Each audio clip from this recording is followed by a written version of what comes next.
I'm 4 years old. It's the dead of winter, and I'm in this small little mountain ski town where I grew up in Colorado, and I've gone missing. No one can find me. The authorities have been called. People are out searching. And my poor mom, she's driving the streets frantic looking for me. And then suddenly she sees me. And I quote, she sees my tiny little face through this huge bus window. And I'm staring back at her, smiling from ear to ear, as happy as can be. And this was a huge ski bus. I decided to take myself skiing that day. I'd asked earlier. She'd said no. We went skiing often, but she'd said no. I went and I found all of my little ski gear. I packed myself up, including my helmet, made it out the door, undetected, and got on the bus. So, as funny as that story is the story of the rest of my life. Following my dreams, trying to get on the bus, getting on the bus, staying on the bus. And as I've gone back and forth through the years, and as the stakes have gotten higher, I found that the question stopped being, should I follow my dreams, should I not? It really became, is it actually worth it? I mean, is it actually really that important for me to follow my dreams or not? And for any of you, and I know there's many that have gotten on the bus or thought about it, you know it's a lot of work when you're going after your dreams. So that's what we're going to be talking about as we go on today. Following our dreams is a paradox. At least it has been for me. It has been absolutely one of the most devastating,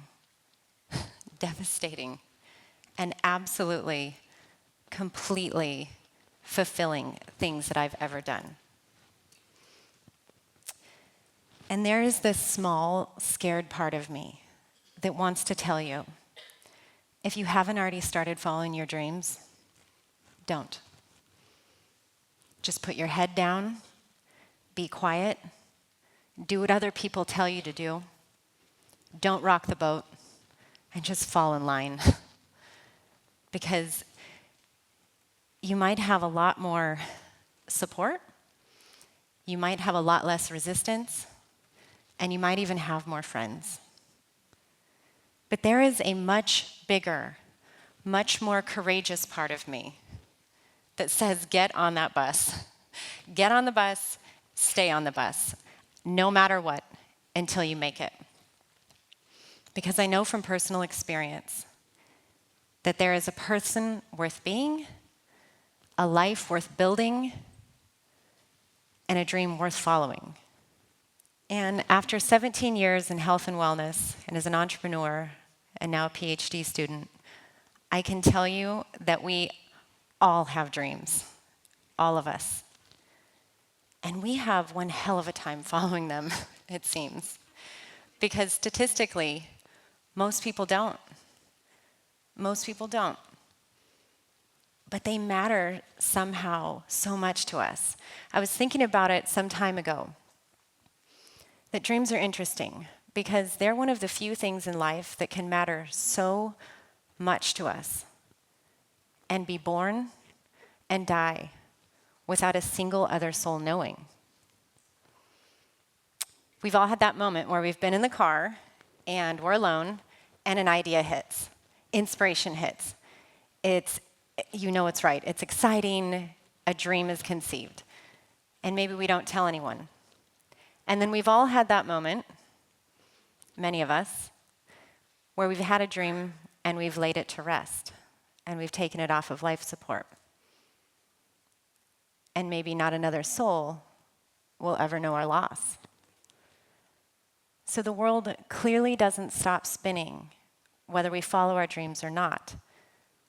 But still, we hold these things really near and dear to our hearts, right? And so when I was 4 months pregnant with my son, I was sitting in the middle of my bedroom floor. And I was losing the home that I was in. And it was in the middle of the economic crisis that we were having in our nation. And I was losing a lot of things that year. And as I sat there and tried to decide what I needed to do, try to figure that out, I felt like I was at a crossroads. I could see two roads in front of me. Road one, keep the job that I had. It was fine. I didn't love it. I didn't hate it. It was fine. I'd know that I wasn't following my dreams, but it would provide stability for my son and I. And then road two, the only guarantee was that I would be following my dreams, but everything else surrounding that was completely uncertain. And it looked scary. And that's when I had this realization. As I'm sitting there, in my mind's eye, I see my son, and he's about 10 years old, and I'm kneeling down in front of him, and we're talking. And I'm saying to him, I want you to follow your dreams. I believe in you. And he's looking back at me, and so innocently he asked, Mom, are you following yours? And I said yes. And something in me connected the dots on such a core level that me following my dreams would help him to follow his. And my dreams became so much bigger than me. I felt like they had been before that, but I struggled whether they were selfish or is it selfish ambition or which direction do I go? But something clicked on a very core level. And I was off and running at that point. 3 months later, I opened my first company. A year after that, I opened a second. A year after that, it expanded. And my life's been expanding ever since. And there has been some very difficult times through that. And I've wanted to jump off that bus while it's been moving at extremely fast paces, but I've hung on because I've found that it's worth it. And so let's explore this. So I'm a huge science nerd. For people that know me well, they know this. In fact, one of the things I like to say to my husband is talk nerdy to me. But it's true. I'm a big nerd. And when I've been having these different moments in my life where I've been, should I give up? Should I not give up? Should I give up? Should I not give up? I've gone on these deep dives to really ground into what to do there.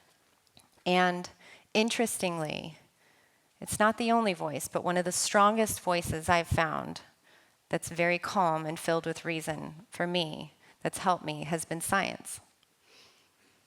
And because today, right now, according to, in neuroscience, in psychology, in biophysics, and in epigenetics, there are massive amounts of research that are all swooping around. What is this amazing human connection that we share? What is this about us that what I'm thinking affects what you're thinking, and what I'm feeling affects what you're feeling, and how I'm behaving affects how you're behaving? And it's this extremely powerful thing that we have. When our nervous systems spike, they tend to spike together. When we calm down, they tend to calm down together. And, our brain patterns sync right now. If we were tracking this, our brain patterns start syncing so quickly. We are so interconnected, and it's wonderful. But the thing that I really gathered from that particular part was how responsible I am, and we all are, to each other in this amazing way. And I realized we are just not able to give up in silence, as frustrating as that's been for me at different times. I'm so utterly aware that when I give up on me, I inherently end up giving up on you or my son. It's just a very interesting thing. So how I'm doing affects others. And if you've heard of Roger Bannister, he ran the 4-minute mile back in 1954. And up until that point, it was thought to be impossible to run a 4-minute mile. It had never been recorded, and everyone thought it was impossible. That year, Roger ran this 4-minute mile. He ran it slightly less than 4 minutes. And within 3 years of him running that 4-minute mile, 16 other people did it. And today, it's a track standard to run a 4-minute mile. But there's something about us. We're so connected that when one of us breaks through a barrier, somehow we all feel like we can break through a barrier. It transcends. And when one of us is doing well, somehow it affects others to do well.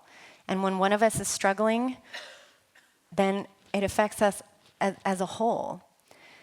And so when we talk about our dreams and we talk about how important they are, it really raises this question of, is it selfish or is it responsible to follow them because of how much they matter? And it also affects our health.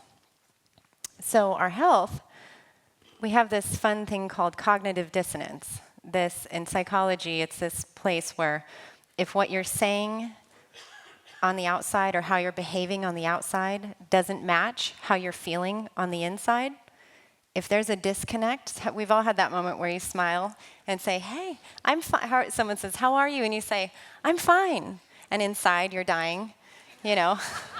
I'm trying not to have cognitive dissonance right now. I'm like, no, I'm fine. I'm not fine. I am fine. It's okay. It's okay in short doses. But the truth is if how we're behaving on the outside doesn't match what we're thinking and feeling on the inside, it causes this extreme amount of stress to happen inside of us. In fact, research shows that it's been called the #1 cause of burnout in the workplace. So it's directly connected to depression and to anxiety. And when our stress levels are that elevated for prolonged periods of time, it completely lowers our immune system. So we find ourselves getting sick more often. And so we're literally kind of designed where we can't fake the funk. We just can't fake it. And authenticity, we hear people talk a lot about authenticity, and there's a lot of great research on that nowadays. But this idea of authenticity, it can't just be an ideal anymore when we really start understanding that it is absolutely fundamental for us to be able to live our truth.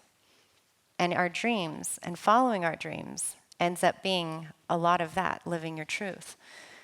And so looking at how it affects our health, and we look at how we're affecting each other, we still might ask ourselves, but is it kind of crazy? Isn't it kind of crazy to follow your dreams? Because it can kind of feel crazy. And there's this quote by Steve Jobs that he made famous, and many of us have heard it, but I really love it because it's always embodied that kind of crazy, not crazy thing about following your dreams. And the quote is, here's to the crazy ones, the misfits, the rebels, the troublemakers, the round pegs in the square holes, the ones who see things differently. They're not fond of rules. You can quote them, disagree with them, glorify or vilify them. But the only thing you can't do is ignore them, because they change things. They push the human race forward. And while others might see them as crazy, we see genius. Because the people that are crazy enough to think that they can change the world are the ones that do. And I love that quote because I truly believe that we all have that crazy inside of us. Those crazy dreams, right? We have that crazy inside of us. This part of us it's crazy, but it's not crazy. And we have to ask ourselves, is it crazy to go after that job that you have dreamed of? Is it crazy to start school when you didn't think you'd go back? Is it crazy to have another child? Is it crazy to fight for that promotion? Is it crazy to open the nonprofit?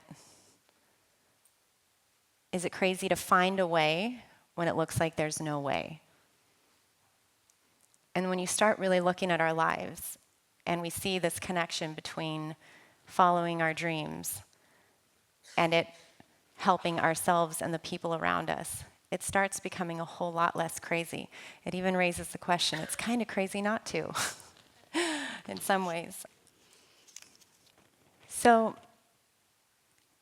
as we look at these different ways that we are completely interconnected, and we really understand how much we can help each other or hurt each other, and we look at it from the psychological, biological, behavioral standpoint, when we look at if we're doing well, if we're living our truth, if we're following our dreams, how it does connect with our health being better and elevating.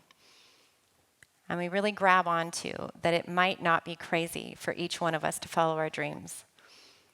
We can start seeing that there is a way to take the dreams that are in the incubators of our mind and our heart and be able to pull them out, to live them for the world to also be a part of.